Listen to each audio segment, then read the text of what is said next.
Alors les amis, vous êtes certainement en train de rentrer chez vous et je profite pour partager avec vous l'histoire d'une de mes étoiles qui est en ce moment dans le désarroi et j'espère que vos commentaires vont pouvoir l'édifier. Voilà, elle est dans une relation avec un homme depuis quelques années, tout se passait bien mais elle s'est rendue compte qu'il était infidèle. Ah oui, il y a toujours un mais. Et cet homme-là lui a dit, quand elle lui a demandé pourquoi tu es infidèle, il lui dit carrément je suis infidèle parce que tu n'es pas poli, parce que tu n'es pas tendre et aussi parce que tu n'es pas reconnaissante.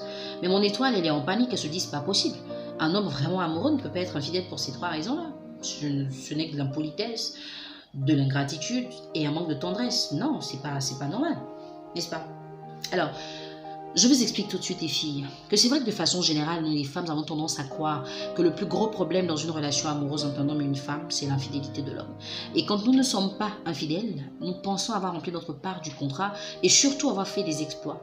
Alors on aimerait que l'homme nous imite ou même qu'il fasse mieux que nous. Donc il est comme une image, il ne regarde que notre femme, il ne pense à personne d'autre, il n'y a que nous et voilà.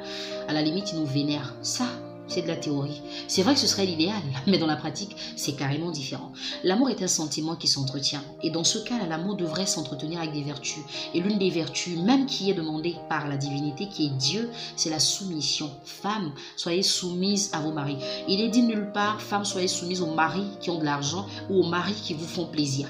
Soyez soumises. C'est pour dire que c'est une attitude qui est naturelle. Elle est même obligatoire. Et tout ce qui est naturel ne se stimule plus.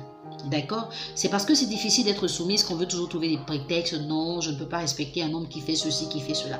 À un moment, quand tu penses que tu ne peux pas respecter un homme ou qui ne mérite pas ton respect, vas-y, sors de la relation et passe à autre chose. Mais tant que tu es là, comprends que l'homme est l'autorité au-dessus de ta puissance. Et une autorité ne se bafoue pas. Par ta façon de parler à un homme, ta façon de le dénigrer, ta façon de lui répondre, les mots que tu utilises, les postures que tu prends quand il te parle, comment tu le regardes, comment tu le traites devant tes amis, devant ta famille, ça peut l'emmener à être encore plus amoureux ou ça peut l'emmener à ne plus être amoureux et donc à te tromper. L'homme n'a pas besoin d'une rebelle dans sa maison. Il n'a pas besoin d'une insoumise dans sa maison. Parce que s'il voulait la confrontation, certainement il serait mis en couple avec un homme. Parce qu'au moins, ça fait... Voilà, c'est la même chose. L'homme voudrait l'inverse de ce qu'il est. Et si tu ne peux pas être complémentaire à ton homme, c'est compliqué. D'accord? Il faut que tu saches, chérie, que tu peux dire à un homme, tu es un con dans le lit, il va te faire un câlin. Mais si tu lui dis la même chose devant ses potes, il va te casser la figure. Et il a raison. Il faut savoir parler à l'homme. La langue de la femme, elle peut la détruire comme la valoriser. Et si tu ne sais pas utiliser ta langue, chérie, tu vas perdre ton mari. Tu vas le perdre très rapidement. Et je te dis, c'est un argument valable pour te tromper. Parce que l'homme qui se sent ridicule, écoutez, on parle toujours de la violence faite aux femmes, mais on parle rarement de la violence faite aux hommes, parce que cette violence, elle est verbale. C'est vrai qu'elle ne laisse pas des traces sur le corps, mais elle laisse des traces sur l'âme et dans le cœur. Et ça, c'est encore plus difficile à soigner. Quand un homme n'est pas respecté, quand il est maltraité dans sa maison, quand des fois vos parents parlent à vos maris ou à vos conjoints comme s'ils étaient leurs animaux de compagnie, ce sont des choses qui les repoussent carrément. Et puis je veux comprendre, cette vague d'insoumission dans les couples, elle est due à quoi? Peut-être parce qu'on parle aujourd'hui d'égalité des sexes. Mais les filles, l'égalité des sexes, ce n'est pas l'impolitesse. C'est la possibilité qui vous est donnée de faire les choses aussi bien que les hommes font pour être épanouis. Ce n'est pas une rébellion, ce n'est pas une démonstration de puissance. Et puis entre nous, quand vous vous rébellez devant un homme, ça porte quoi comme fruit? Un homme qui vous déshabille, qui vous met dans des postures ridicules, parce que pendant l'acte sexuel, la femme elle est très ridicule. Toutes les positions que vous prenez, c'est l'homme qui vous les intime. Mais en plus, ils n'ont jusqu'à toucher 2-3 parties de votre corps et puis vous devenez comme des moutons entre leurs bras. Et pourquoi quand on a fini tout ça, il faut venir maintenant se rébeller, avoir des allures guindées, être imbu de sa personne, parler à son homme comme si on parlait à un adversaire. Écoutez les filles, les hommes et les femmes sont complémentaires. Tant que vous n'aurez pas compris ça, vous aurez toujours des problèmes dans vos relations. Et puis, la tendresse, c'est quelque chose qui doit être naturel chez la femme.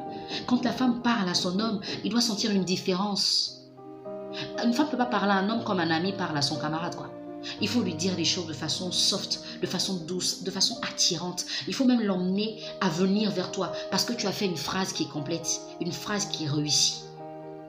Mais tu ne peux pas être vulgaire, agressive, tu ne peux pas être dure et téméraire et puis vouloir séduire un homme. Non. Et puis, l'égoïsme, à un moment, il faut arrêter. Parce que nous les femmes, nous sommes trop égoïstes.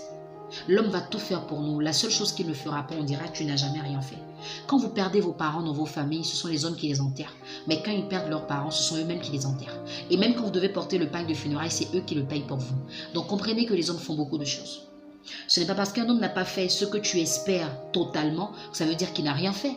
Le peu qu'il a fait, il faut le lui reconnaître. Il faut lui dire merci. Déjà, le fait qu'il soit dans ta vie, dis-lui merci. Dis-lui merci d'être l'homme qui te fait vibrer, l'homme qui te donne du sourire, du bonheur. Il faut le lui dire. Parce que très souvent, on ne leur dit rien. Et ils sont là comme ça, un peu comme des moutons. Ils nous suivent. On dit je veux ça, ils donnent, je veux ça, ils donnent, je veux ça. Mais les seules choses qu'ils nous demandent, nous ne sommes pas capables de donner. La soumission. La soumission, c'est difficile. Ma chérie, je ne sais pas ce que tes amis te racontent au quartier. Je ne sais pas ce que les gens te font croire. Je ne sais pas qu'est-ce que tu vois sur Internet ou dans les films. Mais écoute, le Dieu qui t'a créé demande d'être soumise.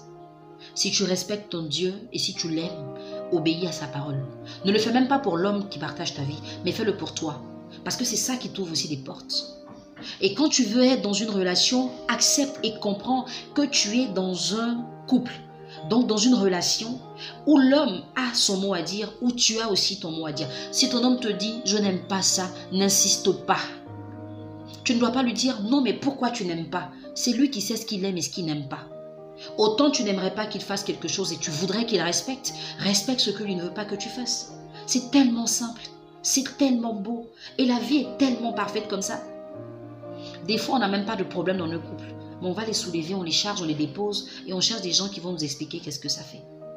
S'il vous plaît les filles, apprenez à respecter les hommes parce qu'ils sont nombreux à ne pas être mis en valeur, à ne pas être honorés. Et ça, ce n'est pas bon.